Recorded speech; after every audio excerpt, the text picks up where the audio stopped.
الحمد للہ رب العالمین الصلاۃ والسلام علی خاتم النبیین اما بعد اعوذ باللہ من الشیطان الرجیم بسم اللہ الرحمن الرحیم۔ معزز خواتین و حضرات، آج منگل کا دن ہے اور منگل کے دن ہمارے ہاں حضرت مولانا روم رحمۃ اللہ علیہ کے مثنوی شریف کا درس ہوتا ہے۔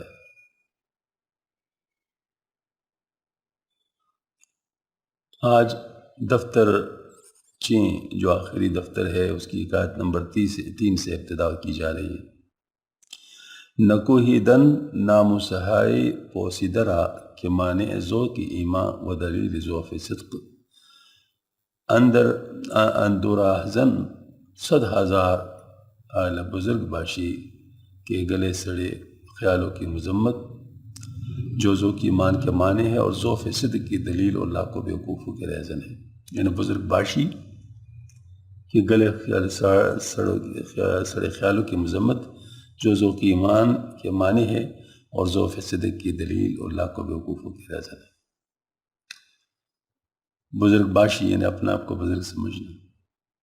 کلمی نسخے میں ایک سرخی میں ایک حکایت لکھی جس کے بعد یہ ہے: چنانچہ رہزن مہنث شدہ بدن گوسفندن یکی نارست رفتن و پرسیدن مخنث از چوپا کی گوسفند تجھے عجب کے مرا ای گزن گفت اگر مردے و در تو رگے مردی ہست ہم فدایتو و اگر مخنثی اور یکی تراجدہ است مخرص دیگر است کہ در حالی کی گوسفندان دید باز گشت واس پرسیدن ترسید کہ اگر من پرسم گوسفندان اندر من افتن، جیسے بکرے ان ہجڑوں کی رازن بن گئی تھی جن میں سے ایک ہجڑا چلنے سے عاجز آ گیا۔ اس کے گڈیرے سے پوچھنا کیا تعجب ہے، تیری بکری ہم کو کاٹ کھائیں۔ گڈیرے نے کہا کہ اگر تو مرد ہے اور تجھ میں مردی کی رگ ہے تو سب بکریاں تجھ پر قربان، اگر تو ہجڑا ہے تو ہر ایک بکری تیرے لیے اژدہا ہے۔ ایک ہجڑا اور ہے، جو ہی اس نے بکریاں دیکھی تو الٹے پاؤں بھاگا اور پوچھنے سے ڈرا کہ اگر میں پوچھنے لگا تو بکریاں مجھ پر حملہ ہوگی۔ مطلب ہے جس طرح یہ مخنث ناحق بکریوں سے ڈر گئے، اس طرح کم ہمت و ضعیف القلب آدمی قبول حق میں اپنے جادہ ناموس کے متغیروں سے ڈرتا ہے۔ آگے اس بیان کی تمہید چلتی ہے۔ اے ضیاء الحق حسام الدین بپا، اے ضیاء الحق حسام الدین بیا، اے سقالی روح سلطانی ہدا، اے حضرت ضیاء الحق حسام الدین آئیے، اے روح کو سیکل کرنے والے اور ہدایت کے بادشاہ۔ سقال مصدر مطور مبالغہ سیکل کنندہ پر اس کا اطلاق کیا ہے۔ مثنوی را مسرح مشروح دہ صورت امثال اورا روح دہ، مثنوی کو میدان کشادہ دیجیے، اس کے حکایت کی تصویروں میں جان ڈالیے، اپنی توجہ سے کتاب کے سلسلے کو لمبا اور اس کے مضامین کو پرسر کی دیجیے۔ تا حروف جملہ اقلو جاں شوند سوئی خلدستان جاں پر شوند، تاکہ اس کے الفاظ علوم اسرار سے پرو کر سراپائے عقل روح بن جائے اور بہشتی روح کی طرف اڑنے لگے۔ یعنی خلدستان جان یا بہشتی روح سے مراد ذوال فیض کا عالم ہے، مطلب ہے کہ پھر وہ معانی اسرار اپنے محل یعنی قلوب سمیت عالم غیب کی طرف صعود کرے، یعنی اس کی طرف متوجہ ہو جائے، اور یہی افادہ غرض اصلی ہے حضرت اسلام الدین کی توجہ چاہنے سے۔ مطلب یہ ہے کہ حضرت اپنے خلیفہ کو یہ بتا رہے، حالانکہ اس کا اپنا خلیفہ ہے لیکن وہ ان کو بہت بڑا بزرگ سمجھ رہا ہے، تو اس کے بارے میں کہتے ہیں کہ آپ متوجہ ہو جائے تاکہ ہمارا جو مثنوی شریف ہے وہ جاندار ہو جائے، اس کے جو مضامین ہے زیادہ پرثر ہو جائے اور پرتاثیر ہو جائے۔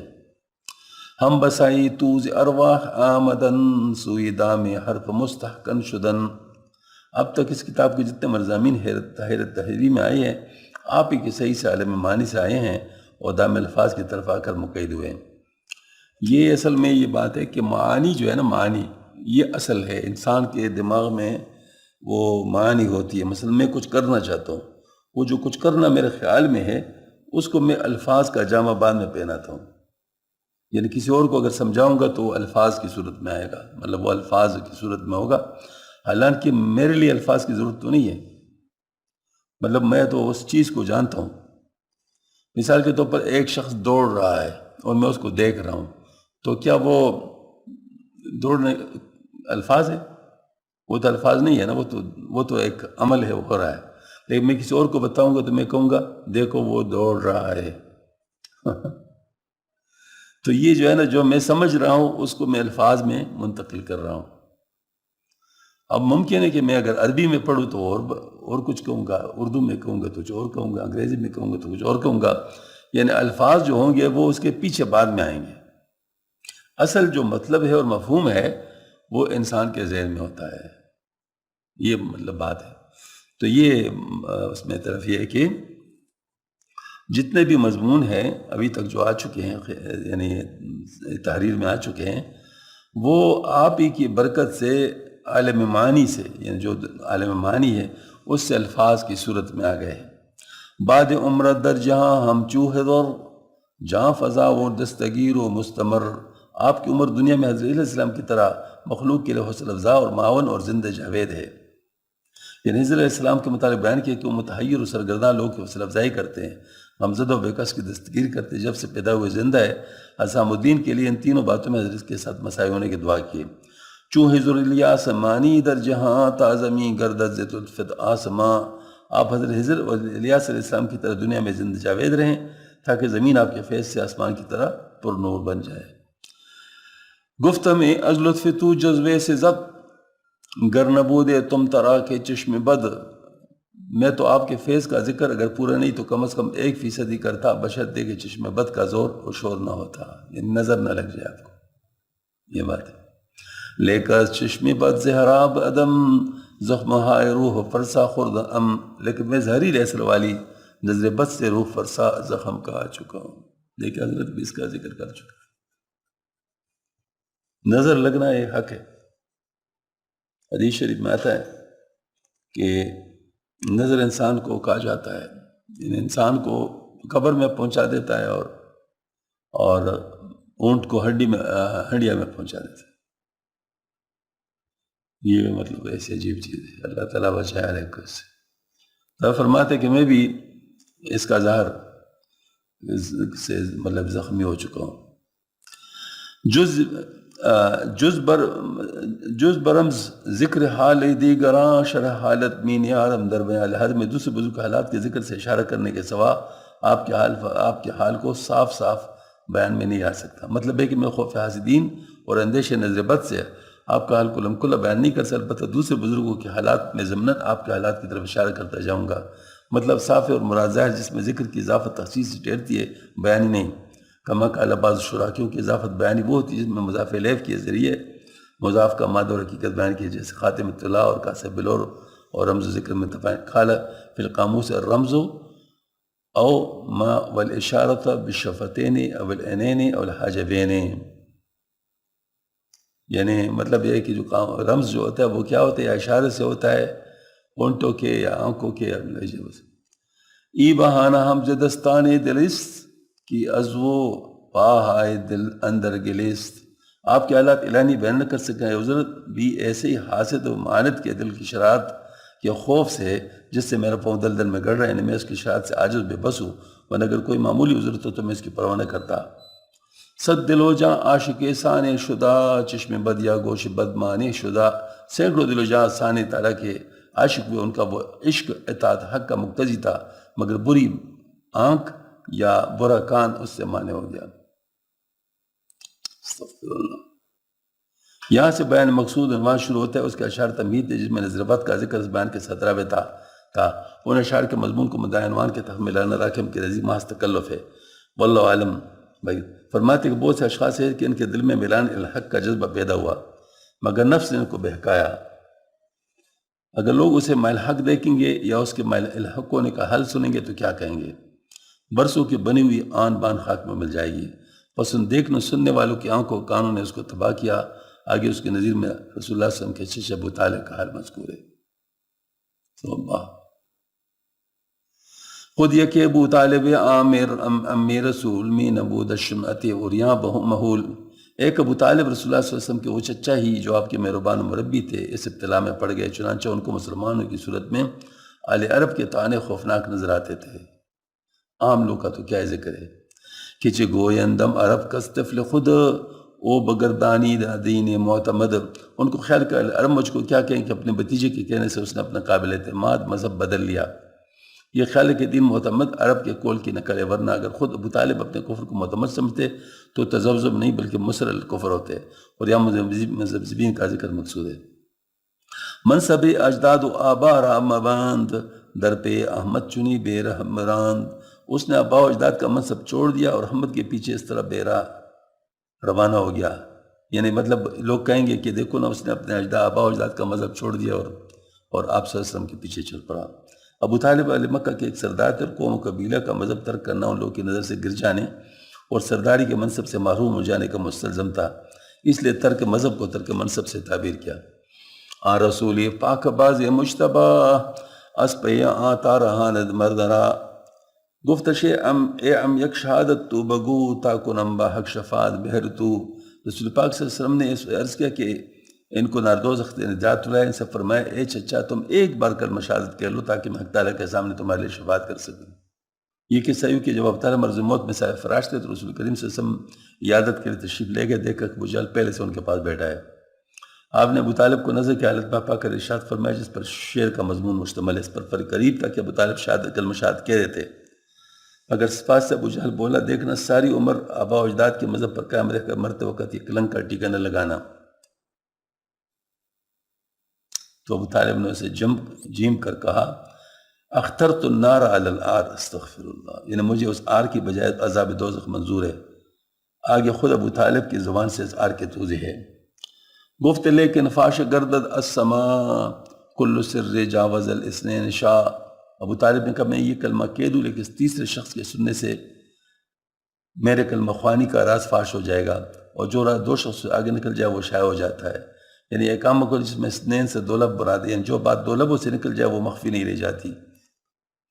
وَسِرِّ مَا كَانَ عِنْدَ امْرِئٍ وَسِرِّ الثَّلَاثَةِ غَيْرُ خَفِي، تیرا راز وہی جو ایک شخص کے دل کے پاس محفوظ ہو، جو راز تین شخصوں یعنی زبان اور لب کے پاس آ جائے وہ غیر مخفی ہے، مگر یہاں اتفاقاً مقولے کے الفاظ موجود حالت پر بحث میں ظاہر چسپاتے، اس کلمہ گوئی کا راز آپ سے اور ابو طالب سے گزر کر ابو جہل پر عیان ہو جانے والا تھا۔ پھر مکہ بر بلکہ عرب بر میں ان کی شادی یقینی تھی، چنانچہ خود کہتے ہیں من بمانم در زبانی ای عرب پیش عیشا خوار گردم زی سبب، میں ان عربوں کے زبان پر بدنام رہوں گا اور سبب سے اس کے آگے ذلیل ہو جاؤں گا۔ عرض آر کے خیال نے ان کو کلمہ پڑھنے سے باز رکھا، لیک اگر بودیش لطف ما سبق کہ بودے این بد دلی یا جذب حق، لیکن پر آگ تعالیٰ کا ازلی لطف ہوتا تو جذب حق کے ہوتے ہوئے ان کو یہ تذبذب کب ہوتا، پھر وہ فوراً کلمہ پڑھ دیتے اور آر و شرم کی کوئی پرواہ نہ کرتے۔ ابو طالب کے سامنے ایک طرف رسول کریم صلی اللہ علیہ وسلم کی طرف سے کلمہ شہادت پڑھنے کی تحریک پیش تھی، اور دوسرے ابو جہل ان کو آر دلانا، اس تحریک کو قبول کرنے سے منع تھا۔ اب وہ ہچکچار تھا کہ کیا کرے کیا نہ کرے، آخر بدقسمتی سے آر کا خیال ہی غالبہ کر رہا۔ اگر اللہ تعالیٰ کی عنایت ازلی اس کی شامل حال تھی، پھر لاکھ ابو جہل بھی جھک مارتے، وہ بارہ کلمہ پڑھ دیتے اور کسی آر و شرم کی پرواہ نہ کرتے۔ اس لیے جذب حق کی دستگیری بڑی سعادت کی بات ہے۔ یہاں نہ دولی کا اندیشہ ہے نہ تذبذب کا خطرہ، بخلاف اس کے جو شخص جذب حق کی گرفت سے باہر ہے اس کے دوبند کا مقید نہیں، اور اسے ایک کام کرنے یا نہ کرنے اور ایک بلا سے بچنے یا نہ بچنے کا اختیار دے دیا گیا، اس کی کشتی خطرات کے گرداب میں، اس لیے آگے مولانا اس دوگونہ خطیار سے پناہ مانگتے جو تردد تذبذب کا مترادف ہے۔ الغیاس تو ایاس المستغیث زین دو شاخہ اختیارات خبیث، اے وہ کہ تو فریادی کا فریاد رس ہے، اس دو شاخہ ناپاک اختیار سے دہائی ہے جس میں میرے قلب کو ارتکاب ماس کے گناہوں ہی سوچتے ہیں۔ استغفر اللہ، یہ بہت گہرا مضمون حضرت نے شروع کیا ہے۔ اصل میں بہت سارے لوگ حق سے محروم ہو جاتے ہیں صرف لوگوں کی وجہ سے، لوگوں کے خیال کی وجہ سے کہ لوگ کیا کہیں گے۔ حضرت اس بات کو سمجھانا چاہتے ہیں کہ لوگوں کے خیال کی وجہ سے بہت سارے لوگ بڑی بڑی چیزوں سے محروم ہو جاتے ہیں۔ اب سب سے بڑی دولت جو ہے نا وہ ہدایت اور ایمان ہے۔ تو ابو طالب صاحب کی مثال دی کہ ابو طالب صاحب اگرچہ آپ صلی اللہ علیہ وسلم کے چچا بھی تھے اور آپ صلی اللہ علیہ وسلم پہ مہربان بھی تھے، آپ صلی اللہ علیہ وسلم کے ساتھ بہت محبت بھی کرتے تھے، آپ صلی اللہ علیہ وسلم کے لیے بڑی تکلیفیں اٹھائیں، یہ تکلیف اٹھانے میں وہ کسی مسلمان سے کم نہیں تھے. یعنی وہ مطلب شاہ ابی طالب میں 3 سال ہے، مطلب معمولی بات تو نہیں ہے، اور اس طرح اور. لیکن اپنی سرداری، اپنی آن، اپنی بان اس بات کی کہ لوگ پھر کیا کہیں گے کہ دیکھو بھتیجے کی وجہ سے اپنا پرانا مذہب چھوڑ دیا. تو اب حضرت واقعہ بیان فرما رہے ہیں کہ آپ صلی اللہ علیہ وسلم عیادت کے لیے تشریف لے گئے، مرض الموت میں ہیں. تو آپ صلی اللہ علیہ وسلم نے ان سے اتنا فرمایا کہ چچا جان آپ صرف ایک دفعہ کلمہ شہادت پڑھ لیں تاکہ میں آپ کی شفاعت پر کر سکوں اللہ تعالیٰ کے سامنے. تو ابو جہل نے فوراً کہا، وہ بھی بیٹھا ہوا تھا، کہ دیکھنا خیال رکھنا سار عمر جو ہے نا وہ اپنی مذہب پہ رہے اور بالکل آخر وقت میں ایک لنگ کاٹی کا اپنے اوپر نہ لگانا کہ بے عزتی تیری ہو جائے. تو اس پر جو ہے نا اس نے کہا کہ اخترت النار علی العار، میں نے آگ کو اختیار کر لیا بدنامی کے مقابلے میں، یعنی بدنامی قبول نہیں کی اور آگ میں قبول کرتا ہوں. یعنی پتہ تھا اس کو کہ اس کی سزا آگے. اس پر جو ہے نا وہ یہ ہے کہ وہ ظاہر پہ تو گیا. تو اسی طریقے سے حضرت فرما رہے ہیں کہ لوگ جو ہے اپنے خیالات کی وجہ سے کہ اپنے خیالات میں اپنے آپ کو کچھ سمجھتے ہیں، اس وجہ سے اس آن و بان کی وجہ سے محروم رہ جاتے ہیں. تو اس کا حل کیا ہو؟ اس پر مجھے ایک بات یاد آ گئی. ہر سلسلے کی ایک رنگ ہوتا ہے، ایک شان ہوتی ہے جس سے وہ پہچان اس کی ہوتی ہے، جس کی وجہ سے اس کے اثرات اور کمالات ظاہر ہوتے ہیں. نقشبندی سلسلے کا طریقہ وقار کا ہے اور چشتی سلسلے کا طریقہ فدائیت کا ہے. وہ اپنی کسی حیثیت کی پرواہ نہیں کرتے. تو حضرت تھانوی ہم سے فرماتے ہیں کہ چشتی سلسلے کو اگر جاننا چاہتے ہیں تو یہ ہے افسوختن افروختن و جامع دریدن پروانہ زمن شمع زمن گل زمن آموخت. سوختن جلنا، افروختن پگھلنا، جامع دریدن کپڑے پاڑنا. پتنگ نے ہم سے سیکھا ہے، یعنی پھول نے ہم سے شمع نے ہم سے سیکھا ہے، پھول نے ہم سے سیکھا. یعنی چشتی لوگ جو ہے یہ کسی اپنی حیثیت کی پرواہ نہیں کرتے ہیں آج کہ لوگ کیا کہیں گے، بالکل پرواہ نہیں کرتے. اور یہی دیکھنا یہاں پر یہ چیز کام آ رہی ہے کہ کوئی شخص بھی اس بات کی اگر پرواہ کرتے ہے کہ میری حیثیت کچھ ہے تو پھنس جائے گا. تو جو اس حق تعالیٰ کی دی ہوئی نعمت کے سامنے اپنے آن بان کی پرواہ نہ کرے وہ محفوظ رہتا ہے. تو ابو طالب صاحب اگر اپنی آن بان کی پرواہ نہ کرتے تو کلمہ پڑھ لیتے، لیکن ان کو خیال ہوا کہ لوگ پھر کیا کہیں گے، حالانکہ بات کی کیا حیثیت ہے. حضرت عبداللہ بن زبیر رضی اللہ تعالیٰ عنہ نے اپنی ماں اسماء رضی اللہ تعالیٰ عنہ سے کہا کہ مجھے ڈر ہے کہ یہ میرا مسئلہ کریں گے اور مجھے مطلب جو ہے نا وہ اس طرح میری لاش کو بھی حرمت کریں گے. تو انہوں نے جواب دیا کہ بیٹا اس کی کیا پرواہ کرنی چاہیے، بکری کو اگر ذبح کیا اس کے بعد کسی کیا کہ تو بکری کو کیا ہوگا وہ تو ذبح ہو چکی ہے، اس کے بعد پھر کیا ہوگا اس کو. یعنی اس کو حوصلہ دے دیا کہ اس کی کوئی پرواہ نہیں کرنی چاہیے. تو یہ والی بات ہے کہ دیکھو نا بات میں لوگ کیا کہیں گے، اس سے کیا فرق پڑتا، اس سے کیا فرق پڑتا. لیکن بہرحال بعض دفعہ یہ چیزیں انسان کے سامنے بن جاتی ہے، مطلب رکاوٹ بن جاتی ہے.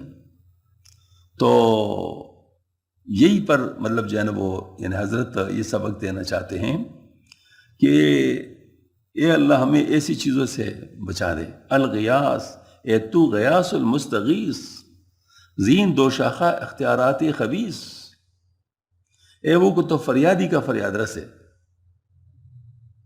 غیاث المستغیث فریادی کا فریاد رس ہے، اس دو شاخہ ناپاک اختیاروں سے دہائی ہے، جن میں میرے قلب کو ارتکاب معاصی کی گناہوں ہیلے سوچتے ہیں، جو میرا دل ہے وہ جن چیزوں سے ڈرتا ہے جس کی وجہ سے میں پر گڑبڑ طرف چلا جاتا ہوں، غلط چیز کی طرف چلا جاتا ہوں، اس سے مجھے بچا دیجیے۔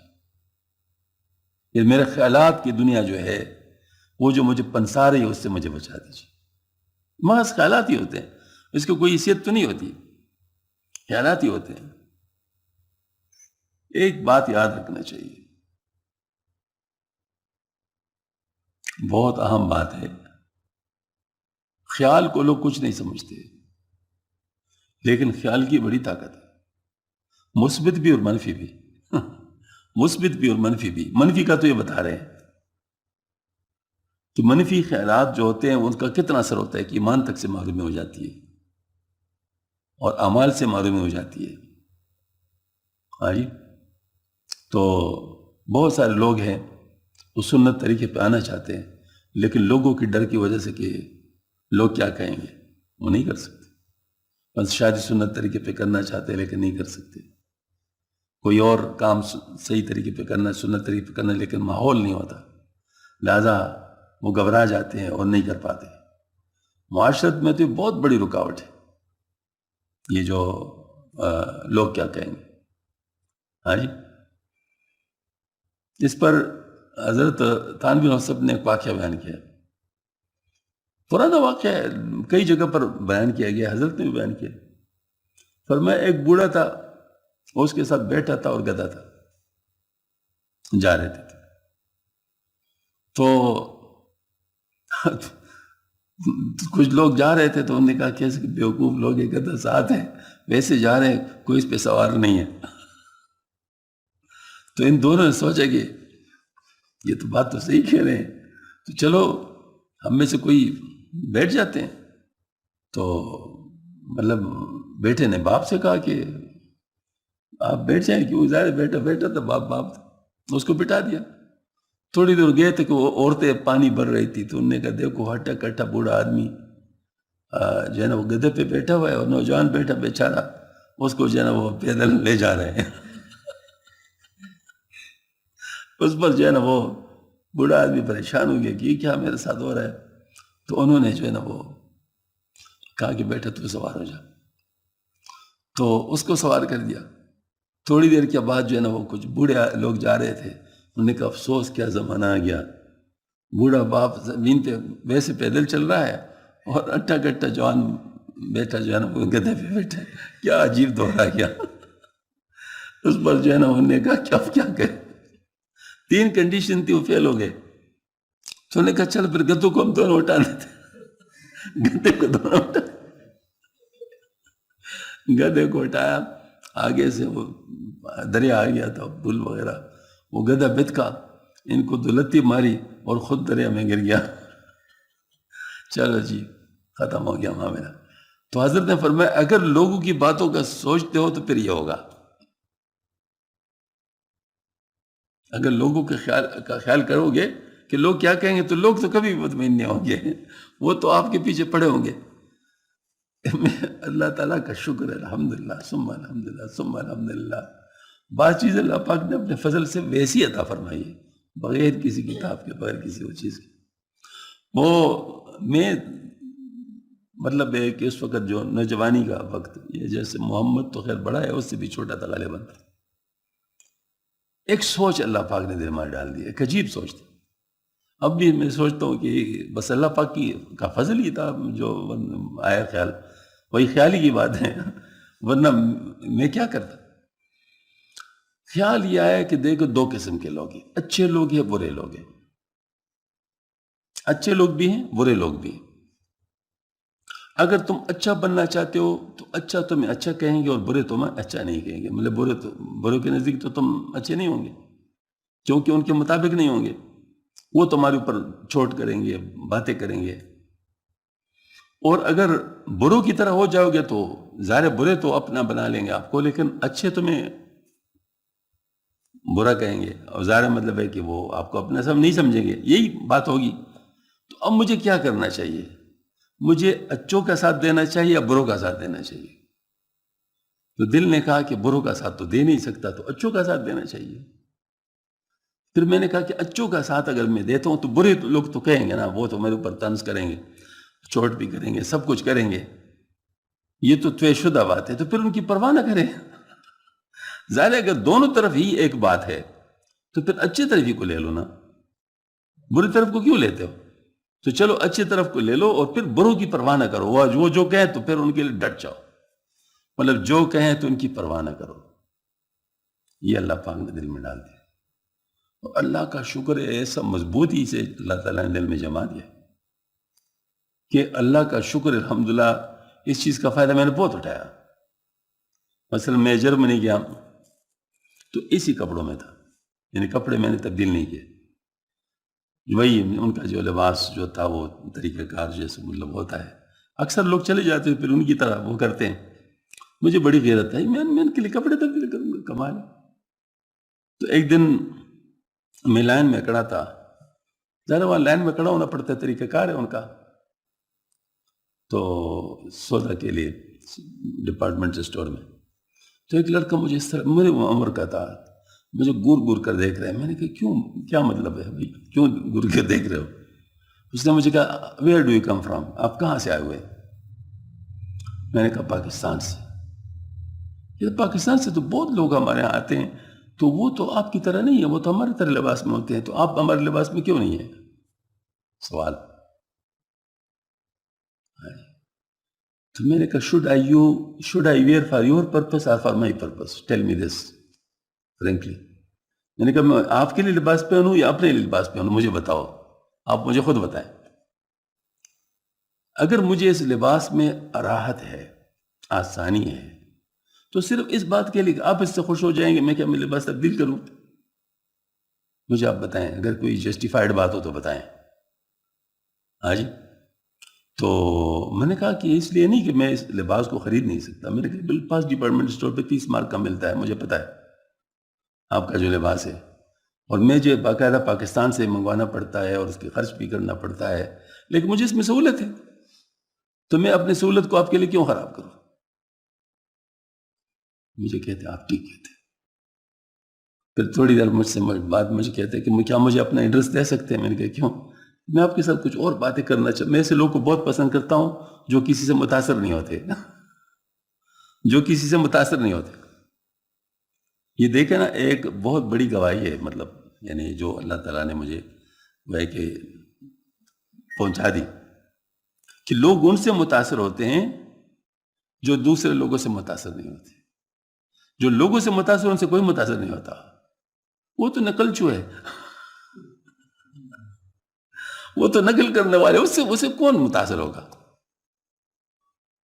متاثر ہوگا جو چٹان کی طرح کھڑا ہو، جو کسی سے دبے نہیں، جو کسی کی پرواہ نہ کرے، وہ ایک منفرد شخص ہے، وہ ایک باکردار شخص ہے، مطلب یہ گوئے مطلب اس کی اپنا ایک کردار ہے، اس کے اوپر مضبوطی سے جمع ہوا ہے، اس کو اس کی کوئی پرواہ نہیں کہ لوگ کیا کہیں گے، اور اس سے پھر لوگ متاثر بلکہ کچھ ایک قسم کی تجسس میں پڑ جاتے کہ اس کے اندر کچھ ہے کہ مطلب ان سے پوچھے، کچھ معلوم کرے کہ کیوں اس طرح ہے۔ یہ بات اچھا، یہ تو ایک گواہی ہو گئی نا، 2 گواہی پر فیصلے ہوتے ہیں نا، تو 2 گواہی مجھے ملی ہے آج۔ دوسری گواہی یونیورسٹی میں ملی، کلیاں اس کا نام تھا، ہمارے ساتھ کام کرتا تھا، تو مجھے ایک دن کہنے لگے کہ آپ کو پتہ ہے میں آپ کے ساتھ کیوں اتنا زیادہ محبت کرتا ہوں؟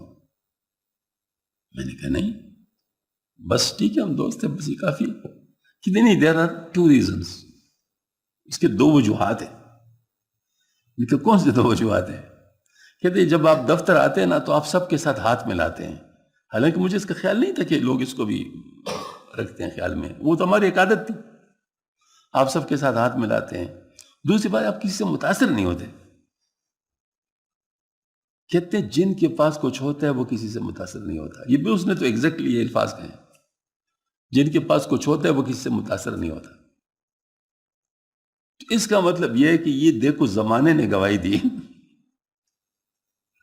زمانے نے گواہی دی کہ جن سے جو کسی سے متاثر نہیں ہوتے ہیں سے لوگ متاثر ہوتے ہیں. تو پھر لوگ کیوں دوسروں سے متاثر ہوتے ہیں؟ اور اللہ کی تائید بھی ہوتی ہے ماشاءاللہ اگر آپ حق پر ہیں. ہم باہر آتے ہیں، میرے گھر والے بھی ساتھ ہوتے، کبھی جاتے اکٹھے جاتے، تو وہ تو پردے میں ہوتی. تو وہ یہ ہے کہ کوئی اس طرح سلام کرتا، کوئی اس طرح کرتا، کوئی اس طرح کرتا، جیسے مطلب ان کو سمجھ میں آتی. ظاہر وہ تو ان کے اپنے اپنے طریقے تھے، لیکن سب ریسپیکٹ کرتے تھے، مطلب خیال رکھتے تھے. تو میں نے ان سے کہا، میں نے گھر والوں سے کہا، میں نے کہا دیکھو پاکستانی اگر ہمارا رسپیکٹ کرتے تو اپنے ملک ہیں، ملک کے لوگ ہیں. عرب کرتے تو مسلمان بھائی ہیں، ترک کرتے ترک تو ہمارے ساتھ معیشت کرتے ہیں، وہ تو ان کی محبت ہم پاکستان کے ساتھ ہے. یہ جرمن لوگ کیوں کرتے ہیں؟ یہ مجھے بتاؤ. پھر مجھے نہیں، میں نے کہا یہ اللہ کی تائید ہے. حالانکہ عقلاً ان کو ہماری مخالفت کرنی چاہیے تھی، لیکن نہیں، وہ ہمارے ساتھ. تو اس کا مطلب ایک اللہ کی طرف سے مدد ہے. اس میں اور کچھ نہیں اس کو کہتا، یہ اللہ تعالیٰ کی طرف سے مدد ہے کہ اللہ جل شانہ اس چیز کو پسند فرماتے ہیں. تو بس یہی دیکھو نا، جو یہاں پر حضرت نے فرمایا الغیاس، اے تو غیاس المستغیث. سبحان اللہ، اللہ پاک سے مانگ رہے ایاک نعبد و ایاک نستعین. ہاں جی، الغیاس، اے تو غیاس المستغیث، ذی دو شاخہ اختیارات خبیث. میرے جو خطرات مطلب جو خبیث خیالات ہیں، ان سے مجھے بچا دے، ان کی شر سے مجھے بچا دے. منز وسطاں، منز دستاں ز مکر دل چناں، مات گشتم کی بماندم اسفغاں. چنانچہ میں قلب کے مکر و فریب سے اس قدر مغلوب ہو رہا ہوں کہ راہ حق کے فریاد سے بھی عاجز ہوں. ہاں جی، یعنی چونکہ قلب پر نفس و شیطان کا تسلط ہے، اس لیے وہ ان کے وساوس کی عام جگہ بنے. یہاں پر ایک اور ماشاءاللہ ہمیں الحمدللہ ایک نقطہ مل گیا. نفس و شیطان کا تسلط دل پر. نفس و شیطان کا تو ہوتا ہی دل پر ہے. کیوں؟ وسوسہ کہاں پر ہوتا ہے؟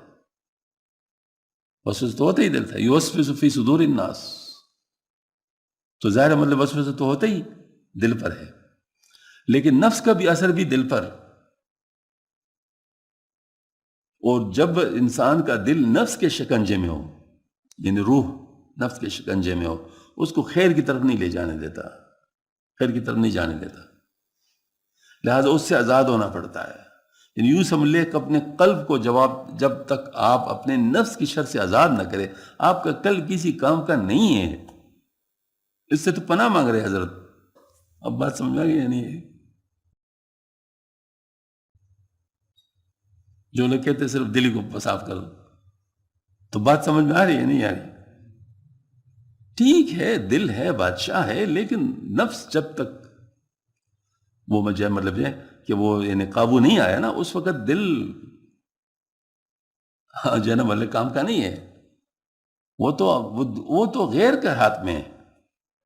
مثال کو بادشاہ اگر کسی خبیث کے قبضے میں آ گیا اور اس کو استعمال کر رہا ہے، تو کیا خیال ہے پھر اس سے خیر کا کام ہوگا؟ وہ جتنا زیادہ پاورفل ہوگا اتنے زیادہ مصیبت میں ہوگا، اتنے زیادہ کام نقصان کرے گا، خراب کرے گا.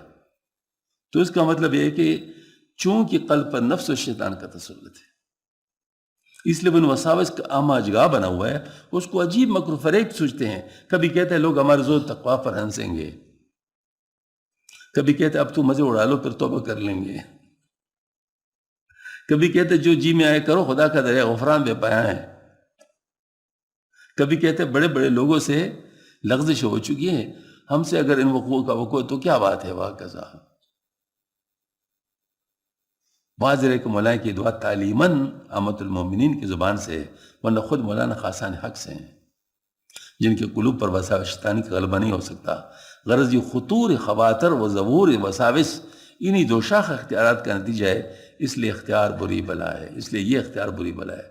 چنانچہ من کے باشم چرخ باسد کاروبار، یہ الہامی اشعار ہے، یعنی اتنا چیزوں کو فٹ کرنا، مضمون کو اس طرح کنٹینیوس لے جانا، یہ کوئی آسان بات نہیں ہوتی شاعری کے لحاظ سے۔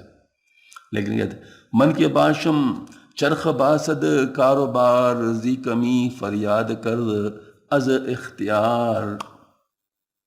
میری تو حقیقت ہی کیا ہے، آسمان بھی سینکڑوں شان و شکوہ کے باوجود اختیار کے سبب اس کمینگاہ سے فریاد کرنے لگا۔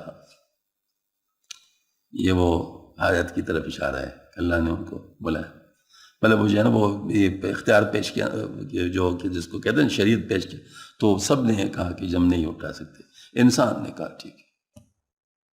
اللہ پاک فرمائے کہ ظلوماً جہولا، انہو کا نا ظلوماً جہولا۔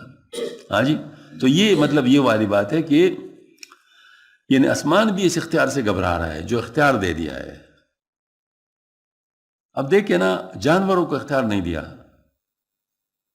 تو بس ان کا صرف زندگی تک ہے معاملہ، بس زندگی میں جو ان کے ساتھ ہو گیا وہ ہو گیا، بس ختم ہو گیا، بس معاملہ لگ گیا، اب اس کے بعد ان سے کوئی پوچھا نہیں جائے گا۔ جیسے ابوبکر صدیق رضی اللہ عنہ فرمایا کرتے تھے کہ دیکھیں نا، یہ مطلب جو بیل بیٹھا ہوا ہے آرام سے، مطلب بیٹھا ہوا ہے، اس کو کوئی خوف نہیں، کیونکہ اس سے کوئی نہیں پوچھا جائے گا، مجھ سے تو پوچھا جائے گا۔ تو ابوبکر صدیق رضی اللہ عنہ کس چیز سے گھبرا رہے تھے؟ اس اختیار سے گھبرا رہے تھے نا کہ مجھ سے پوچھا جائے گا۔ بلکہ میں عرض کرتا ہوں کہ جتنے بھی بااختیار لوگ ہوتے ہیں ان کی ذمہ داری بھی اتنی بڑی ہوتی ہے، اور لہٰذا وہ اس وجہ سے مطلب پریشان بھی ہوتے ہیں۔ یعنی میں تو آپ کو بتاؤں نا، یعنی صحیح بات میں عرض کرتا ہوں، ہمارے یوسف صاحب، وہ ایک دفعہ ہمارا فنکشن ہو رہا تھا، وہ صدر صاحب آئے ہوئے تھے، اور ظاہر بڑا انتظام تھا، اور لوگ جو ہے نا وہ اپنے اپنے ڈیوٹیاں دے رہے تھے، رجسٹرار صاحب اور وائس چانسلر صاحب اور دوسرے سارے اپنے اپنے ذمہ داری نبھا رہے تھے۔ تو یوسف صاحب ذمہ داری سے اپنے آپ کو بچاتے تھے، حالانکہ بہت سینئر تھے اور بہت قابل بھی تھے، لیکن اپنے آپ کو ذمہ داری سے بچاتے تھے۔ تو اس نے یہ وہ دعا نہیں ہوتی جو بیمار کے لیے پڑھی جاتی ہے کہ اللہ پاک نے مجھے اس سے بچایا ہوا ہے، وہ دعا یوسف صاحب پڑھی کہ دیکھو نہیں بیچارے لگے ہوئے، اللہ پاک کا شکر ہے کہ اللہ نے مجھ سے بچایا ہوا ہے۔ یہ بالکل بات بالکل ایسی ہے۔ تو یہ جو اختیار والا معاملہ ہے یہ واقعی بہت ذمہ داری کی بات ہے۔ تو ہمیں اصل میں حضرت ہم اپنی زبان میں ہماری بات کر رہے ہیں، جو ہماری بات ہے اپنی زبان پر اس کو کر رہے ہیں۔ یعنی میری تو حقیقت کیا، آسمان بھی سینکڑوں شان و شکوہ کے باوجود اختیار کے سبب اس کی کمینگاہ سے فریاد کرنے لگا۔ یعنی کمینگاہ سے مراد عالم شہادت ان دنیا ہے جس میں انسان کو اختیار دیا گیا اور مکلف باعمال ہے۔ کائے خداوند کریم بردبار، دے امانم زی دو شاخہ اختیار۔ سبحان اللہ، آسمان یوں فرمائے کہ اے خداوند کریم و حلیم، مجھ کو اس دو شاخہ اختیار سے مجھے مکلف ہونا پڑے گا، امان دے دیں، میں نہیں اس کو لے سکتا۔ اس میں غرض امانت کے واقعے کی طرف اشارہ جو قرآن پاک میں ہے، اِنَّا عَرَضْنَا الْأَمَانَةَ عَلَى السَّمَاوَاتِ وَالْأَرْضِ وَالْجِبَالِ فَأَبَيْنَ أَن يَحْمِلْنَهَا وَأَشْفَقْنَ مِنْهَا۔ میں مذکور یعنی اللہ تعالیٰ فرماتے کہ ہم نے آسمان زمین اور پہاڑوں کے آگے امانت پیش کی تو سب اس کو اٹھانے سے عذر کرنے لگے، اس سے ڈرنے لگے۔ یعنی اکثر کے نزدیک وہ امانت تکلیف اعمال تھی جو انسان کی سپرد ہوئی۔ مولانا نے اس امانت کو اختیار دو شاخہ سے تعبیر کیا ہے، اور فریاد کرد سے ابین اور اشفقنا کی طرف اشارہ کیا ہے، اور یہ درست ہے کیونکہ تکلیف اعمال پر بھی اختیار پر ہی مرتب ہے۔ اگر اختیار نہ ہو تو تکلیف بھی نہ ہوتی۔ اگر آسمان سے امانت کا ذمہ اٹھا لیتے ہیں، مکلف باعمال ہونا منظور کر لیتا تو پھر سے ہر طرح کے اعمال سرزد کرنے کا اختیار مل جاتا، لہٰذا وہ اختیار کے اصول سے فریاد کرنے لگا۔ جذب یک راہ صراط مستقیم، بہز دو راہ تردد اے کریم۔ اے خدا کریم، صراط مستقیم کی طرف تیری طرف سے بیک جہت کشش ہونا تو راہ تردد سے بہتر ہے۔ یعنی اگر آپ مجھے کھینچ لے، یعنی اختیار حاصل ہونے کی صورت میں بندہ کسی کام کے کرنے یا نہ کرنے کی تردد میں مبتلا ہوتا ہے، جس سے گرداب معاصی میں پڑ جانے کا اندیشہ ہے، اور توفیق الہی اس کو مسلوب اختیار کر کے جبراً صراط مستقیم کی واحد جانب کو لے جائے تو اس میں کسی خطرہ کا احتمال نہیں ہے۔ ہاں جی، مطلب یہ والی بات ہے، اس میں پھر نہیں ہوتی۔ امیر خسرو کہتے ہیں خوشا کسے کہ از یافت رو ببستانے کہ از عنایت و توفیق درو اسمارست۔ اچھا، زین دور گرچہ ہما مقصد توئی لیک خود جاں کندنا آمد این دوئی۔ اگرچہ طاعت و معصیت کے ان دو راستوں سے تو مقصود تو ہی ہے، لیکن پھر بھی یہ تردد ایک طرح سے جان کندن کے برابر موجب اذیت ہے، تکلیف دہ تو ہے، اس میں کوئی شک نہیں ہے، بلکہ نام ہی تکلیف ہے۔ یعنی اس کا لفظ دوسرا معنی کیا ہے تکلیف کا؟ تکلیف کا مطلب مکلف والا بھی ہے، لیکن اس کا دوسرا معنی پریشانی، اور مطلب اس میں وہی آ جاتا ہے۔ اس شعر میں بطور دفع دخل مقدر ایک شبہ کا جواب ہے۔ شبہ کی تقریر یوں ہے کہ طاعت اور معصیت کا صدور سب ہادی و مفصل وغیرہ اسماء الہیہ کا ہی ظہور ہے، پس مطیع و عاصی اسماء الہیہ کے ظہور کا ذریعہ ہونے کی روح سے سب کے سب اس طرف راجع ہوئے، تو پھر ظہور اسماء کے نتائج لطف کا حقار برابر ہوئے۔ تقریر جواب یہ ہے کہ سب کا مرجع جانب حق تعالیٰ ہونا صحیح ہے، مگر دوسرا مقدمہ صحیح نہیں کہ لطف و قہر برابر ہے، کیونکہ مطیع و عاصی مظہر اسماء ہونے میں برابر ہے، مگر ان کے افعال میں جو فعل تشریح سے مقصود ہے کہ مکلفین طاعت میں صحیح کر کے قرب و قبول سے فائز ہوں، اور اس مقصود میں دونوں برابر نہیں۔ یہ مقصود تو منحصر طاعت ہی میں ہے، اس لیے معصیت اور سبب معصیت نے تردد سے پناہ مانگتا ہوں اور جذب حق کا خواہاں ہوں۔ یعنی اس میں بہت گہری مضمون یعنی وہ کیا ہے کہ میں مطلب خود چونکہ کمزور ہوں، میں اس سے امان مانگتا ہوں، تو یا اللہ تو ہی مجھے، تو یہ بات تو صحیح ہے۔ آخر ہم سورہ فاتحہ میں روزانہ نہیں مانگتے اہدنا الصراط المستقیم، صراط الذین انعمت علیہم غیر المغضوب علیہم ولا، یہی تو مانگ رہے ہیں نا اللہ تعالیٰ سے کہ ہمیں ہدایت عطا فرما دے۔ ہاں جی، تو یہ وہ تائید الہی ہے کہ اللہ تعالیٰ کی تائید اگر ساتھ ہو جائے تو ہم لوگ کیا کریں گے، کتنا کریں گے، لیکن اللہ کی تائید جب ہو جاتی ہے تو پھر ظاہر ہے مطلب، تو دیکھو نا خدا تعالیٰ نے مانگنا کے لیے تو فرماتے ہیں نا فادعونی استجب لکم، تو اگر کوئی مانگے بھی نہیں تو پھر کم از کم مانگنا تو ہونا، اور مانگنے کے لیے یقین چاہیے، اور جب یقین ہوگا تو عمل خود بخود آئے گا۔ یہ آپس میں بالکل ایسا گولدار ہے، چکر میں ہے، مطلب بالکل ایک چیز دوسرے پہ منحصر ہے۔ مطلب دیکھیں ہم مانگتے ہیں، مانگنا اللہ تعالیٰ نے ہم سے مطالبہ فرمایا کہ مانگو، مجھ سے مانگو، فادعونی استجب لکم۔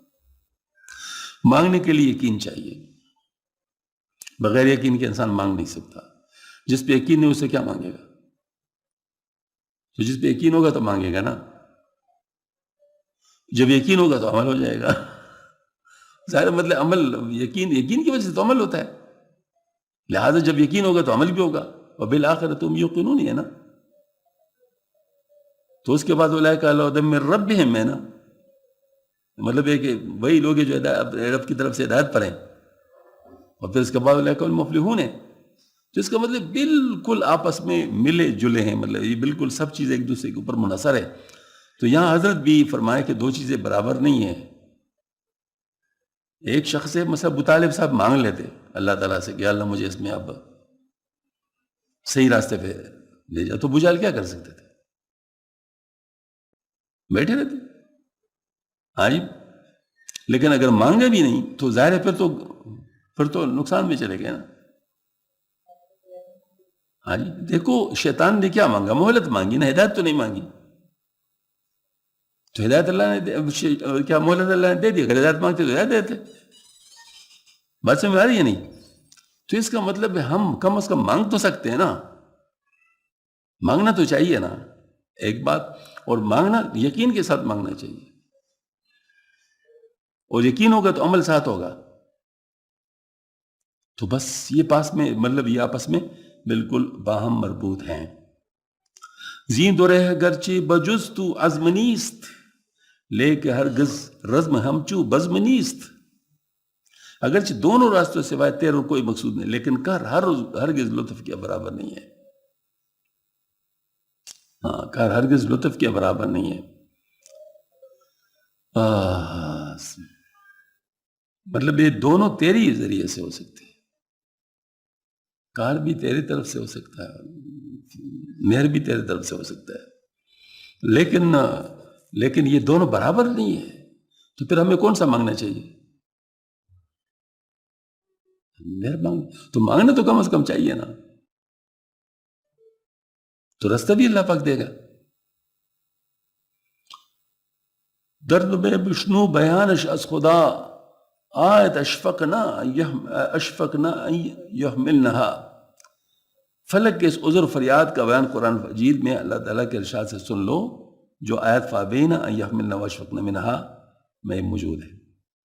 این تردد ہست در دل چوں دغا چو وغا کی بود بہ یا کہ آن حال مرا۔ یہ تردد ہمارے نزدیک درا یا دوشاخہ اس لیے ہے کہ وہ دل میں گویا ایک طرح کی کشمکش ہے کہ حالت میرے لیے بہتر ہوگی اب وہ حالت، مطلب یہ قلب اس طرح ہوتا ہے نا، قلب کہتے ہیں اس کو، مطلب جو الٹ پلٹ مرا ہوتا رہے۔ در تردد می زند برہم دگر، خوف امید و بہی در کر فر۔ اس پاس خرابی کا خوف اور بہتری کی امید دونوں اپنی کشمکش میں ایک دوسرے پر حملہ آور ہوتے ہیں۔ زی تردد عاقبت ما خیر بات، اے خدا مرجان مارا کنت شاہ۔ اس تردد سے ہمارا انجام بخیر ہو، اے خدا ہماری جان کو اس تردد سے نجات بخش کر شاد فرما۔ آگے ایک مستقل عنوان کے ساتھ اس تردد کی تفصیل موجود ہے۔ مطلب یہ ہوا کہ ہم لوگوں کو یعنی اس تردد سے بچنے کے لیے اللہ پاک سے مانگنا چاہیے اور ہدایت طلب کرنا چاہیے، ہدایت طلب کرنا، اور یہی دعا اللہ پاک نے ہمیں سکھائی ہے سورہ فاتحہ میں، کیونکہ ہمارا اصل راستہ اسی سے ہموار ہوگا۔ اور چونکہ نماز ابدیت کا بہترین اظہار ہے تو اس وجہ سے نماز کے اندر اس دعا کو رکھ دیا کہ نماز سے تو مطلب جو ہے نا اپنی ابتدا کر، اپنی نماز کو اس سے مزین کر، درست کر، اور اللہ پاک سے اس میں مانگ، اور پھر چونکہ نماز کے اندر یہ خوبی ہے کہ اگر نماز درست ہو جائے تو پھر باقی ساری چیزیں اس کے ساتھ درست ہوتی ہیں۔ ہاں، ان الصلاۃ تنہی عن الفحشاء والمنکر ولذکر اللہ اکبر۔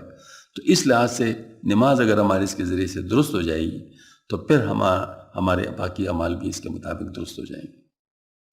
اب دیکھیں میں آپ کو ایک بات بتاؤں، نماز سے کیسے درست ہو جائیں گی، کیا ایسا عجیب بات ہے۔ اللہ پاک کا شکر ہے، الحمدللہ، ایک عجیب علم عطا ہوا، الحمدللہ۔ نماز کے اندر قلب اور نفس یہ دونوں موجود ہیں۔ قلب کو اللہ کی طرف متوجہ کرنا ہے،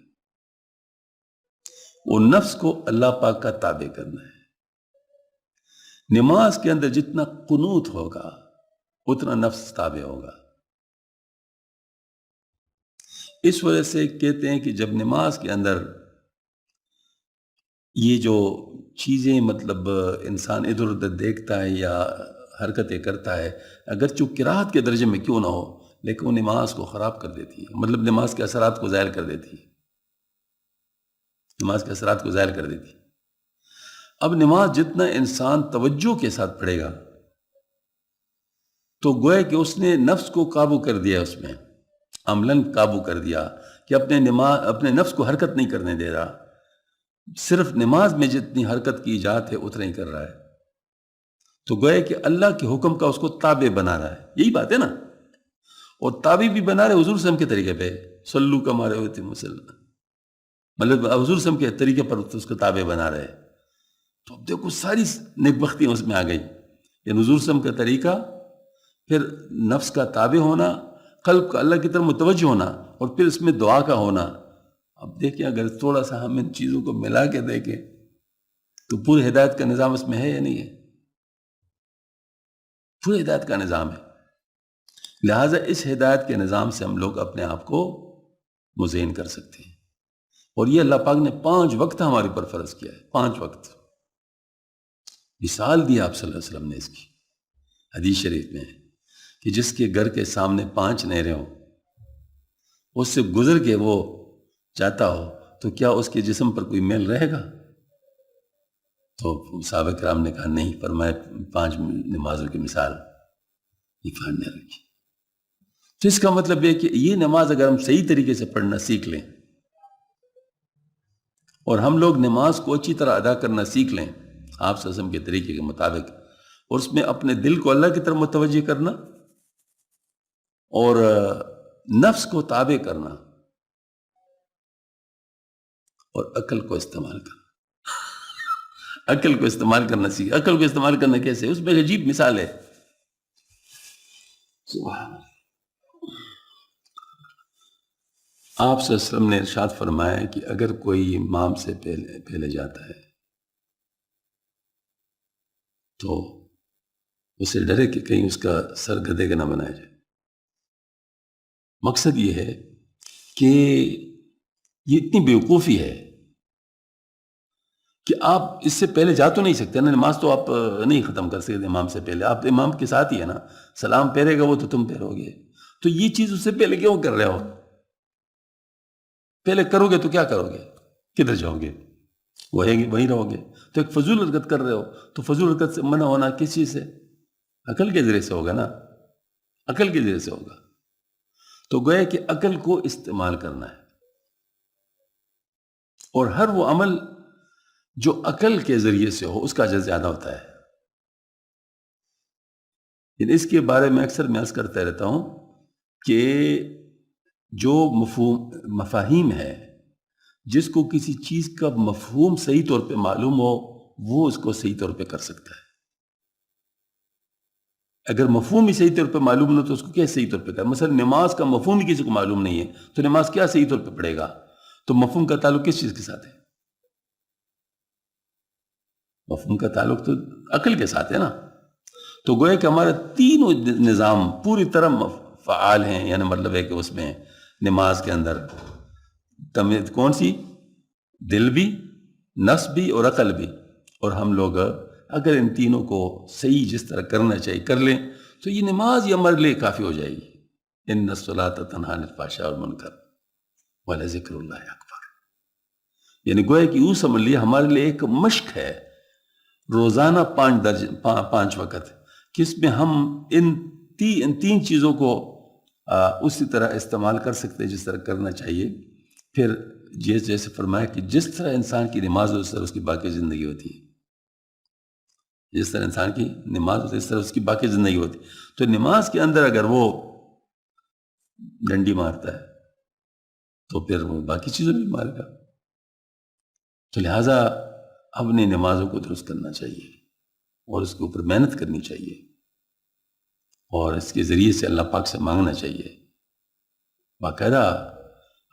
یہ وَاسْتَعِينُوا بِالصَّبْرِ وَالصَّلَاةِ، اللہ تعالیٰ سے مدد حاصل کر لو نماز کے ذریعے سے اور صبر کے ذریعے سے۔ تو یہ 2 چیزیں اللہ پاک نے جو ہمیں دی ہیں، اس کے ذریعے سے ہم اللہ پاک سے استعانت حاصل کر سکتے ہیں۔ ان تمام چیزوں میں اللہ تعالیٰ مجھے بھی توفیق عطا فرمائے، آپ کو بھی۔ وآخر دعوانا الحمدللہ رب العالمین۔ میرے خیال میں یہ آخری مضمون بہت اہم تھا، تو اس وجہ سے اس کو خصوصی طور پہ ذرا زیادہ تشریح کے ساتھ بتایا گیا۔ اللہ تعالیٰ ہم سب کو اس سے استفادہ کرنے کی توفیق عطا فرمائے۔ وآخر دعوانا الحمدللہ رب العالمین۔ ربنا تقبل منا انک انت السمیع العلیم وتب علینا انک التواب الرحیم۔ سبحان ربک رب العزۃ عما یصفون، وسلام علی المرسلین والحمد للہ رب العالمین۔